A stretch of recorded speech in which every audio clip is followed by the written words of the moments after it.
తెలియజేస్తున్నా. సంక్షేమం ఇచ్చాం, మీరు చూశారు. ప్రతి కుటుంబానికి 4-5 కార్యక్రమాలు వచ్చాయి. సూపర్ 6లో తల్లికి వందనం.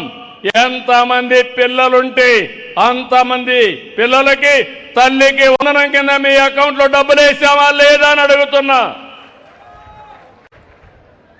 ఇంకొక పక్క అన్నదాత సుఖీభవ, కేంద్రం రాష్ట్రం కలిసి 20,000 రూపాయలు మీ అకౌంట్లో వేస్తున్నాం. ఇంకో పక్క మీరు చూస్తే మొదటి తారీఖున పేదల సేవలో 4,000, 6,000, 10,000, 15,000 రూపాయలు ఇచ్చే ఏకైక ప్రభుత్వం ప్రపంచంలో ఆంధ్రప్రదేశ్ ప్రభుత్వం. మానవతా దృక్పథంతో పనిచేస్తున్నాం. 35,000 కోట్ల రూపాయలు సంవత్సరానికి ఇస్తున్నాం. ఇప్పటికే దగ్గర 70,000 కోట్ల రూపాయలు ఇచ్చాం.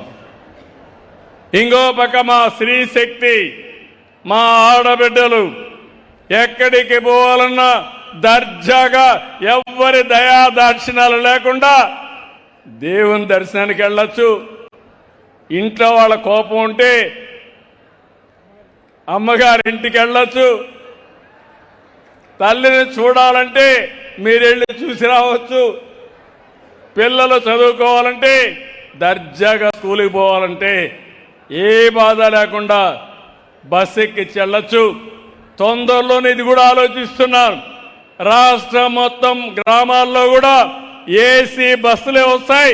పబ్లిక్ ట్రాన్స్పోర్ట్ మాత్రం పేదవాళ్ళందరూ ఎయిర్ కండిషన్ బస్సుల్లో తిరిగే రోజు తొందరలో వస్తుంది.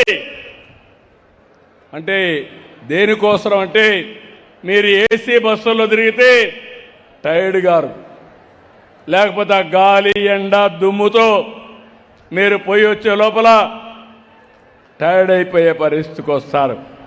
ఇలాంటివన్నీ కూడా చేసి నా ఆలోచన ఒకటి, ఆర్థిక అసమానతలు తగ్గించి అందరి జీవన ప్రమాణాలు పెంచాలనేది. ఒక కోటీశ్వర్లు తయారు కావడం కాదు, పరిశ్రమలు పెట్టాలి, పారిశ్రామికవేత్తలు కావాలి. కానీ పేదవాడి జీవన ప్రమాణాలు పెరగాలి.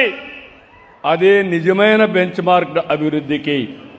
అందుకే నేను ఒక పక్క సంక్షేమ కార్యక్రమాలు ఇచ్చాం, ఇంకో పక్క డిపార్ట్మెంట్స్ అన్నిటికీ చెప్పి పేదవాళ్లకు అనుకూలమైన కార్యక్రమాలు.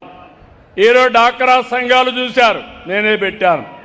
ఈరోజు డాక్రా సంఘాలు పోయిన సంవత్సరం 1,00,000 మంది పారిశ్రామికవేత్తలుగా ఎంఎస్ఎంఈలు పెట్టారు. ఈ సంవత్సరం 5 లక్షలు పెట్టారు. రాబోయే సంవత్సరం ఇంకొక 5 లక్షలు. స్వయం అనే పేరుతో ఒక బ్రాండే పెట్టారు. మీరు ఉత్పత్తి చేసే వస్తువులు మీ ఊర్లో కాకుండా, మీ జిల్లాలోనే కాకుండా దేశంతా అమ్మే పరిస్థితి, ప్రపంచమంతా అమ్మే పరిస్థితి తీసుకొస్తాం.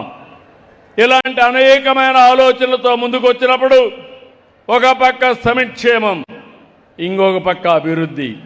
అన్ని గ్రామాల్లో సిమెంట్ రోడ్లు, అన్ని గ్రామాల్లో మీరు చూస్తే స్కూల్ బిల్డింగ్లు, అదే మరి ఓడిఎఫ్ నెట్ జీరో. ఇంకో పక్క మీరు చూస్తే వ్యవసాయం పైన ఎక్కువ శ్రద్ధ పెట్టాం. ఈ సంవత్సరం వర్షాలు తక్కువ ఉన్నాయి, కానీ దానికి కూడా ప్రకృతి సేద్యంతో బ్యాలెన్స్ చేస్తున్నాం. ఇవన్నీ చేస్తూ సుపరిపాలన. మీ దగ్గర ఒక ఫోన్ ఉంటే చాలు, ఎక్కడికి పోయే పని లేదు, ఎంఆర్ఓ దగ్గరికి అవసరం లేదు, కలెక్టర్ దగ్గరికి పోయే పని లేదు. మీరు మెసేజ్ పెడితే నేరుగా పని చేసి మీకు చెప్పే రోజు వస్తుంది. అదే ఈరోజు జవాబుదారీతనం అని చెప్పి కూడా నేను మీకు తెలియజేస్తున్నా. నేను ఒక్క విషయం మీకు చెప్పాలి, ఇవన్నీ కూడా చేస్తూ 2 ఏళ్లలో విధ్వంసమైన ఆర్థిక వ్యవస్థని మళ్లీ దారిలో పెట్టాం. సంక్షేమాన్నిచ్చి 5 ఏళ్లు 19-24 సంక్షేమ కార్యక్రమాలు ఇస్తున్నా, బటన్ నొక్కుతున్నా. నేను రోడ్డు కూడా వేయనని చెప్పి మాట్లాడారు. నేను అది మాట్లాడడం లేదు. ఒక పక్క సంక్షేమాన్ని ఇస్తాం, 2 సంక్షేమాన్ని ఇస్తాం, 2 అభివృద్ధి చేస్తాం. ఆ యాంగిల్లోనే మీరు చూస్తే అప్పటికి ఇప్పటికి రోడ్లు మారాయా లేదా అని మిమ్మల్ని అడుగుతున్నా. మారాయంటే గట్టిగా చెప్పండి మారిందని. ఇంకా నేను చేయాలి, చేస్తా. ప్రతి రోడ్డు అంతర్జాతీయ ప్రమాణాలతో రావాలి. నేషనల్ హైవేస్ అన్ని, స్టేట్ హైవేస్ కూడా ఆ స్థాయికి రావాలి. పంచాయతీరాజ్ రోడ్స్ కూడా వేసుకోవాలి. అందులో మనం వీక్గా ఉన్నాం, డబ్బులు కూడా తక్కువ ఉంది. దానికి కూడా కేటాయించడం కోసం ముందుకు పోతామని చెప్పి కూడా నేను మీకు తెలియజేస్తున్నా. ఇంకో పక్క ఇవన్నీ చేస్తా ఉంటే నేను పచ్చదనం, పరిశుభ్రత, స్వచ్ఛత, స్వర్ణ ఆంధ్రప్రదేశ్ అయితే ఇందులో రాజకీయ చెత్తను కూడా కడిగేయాల్సిన అవసరం ఉంది. నేను ఈ విషయం మీ అందరికీ చెప్తున్నాను. ఇన్ని పనులు చేస్తే రేపు ఎలక్షన్ వస్తే మీరందరూ కూడా ఏం ఆలోచిస్తే ఎవరు డబ్బులు ఇస్తే వాళ్ళకు ఓట్లు ఇవ్వాలనుకుంటారు. అది మానాలి. నేను కూడా గట్టిగా మాట్లాడదాం అనుకుంటున్నాను.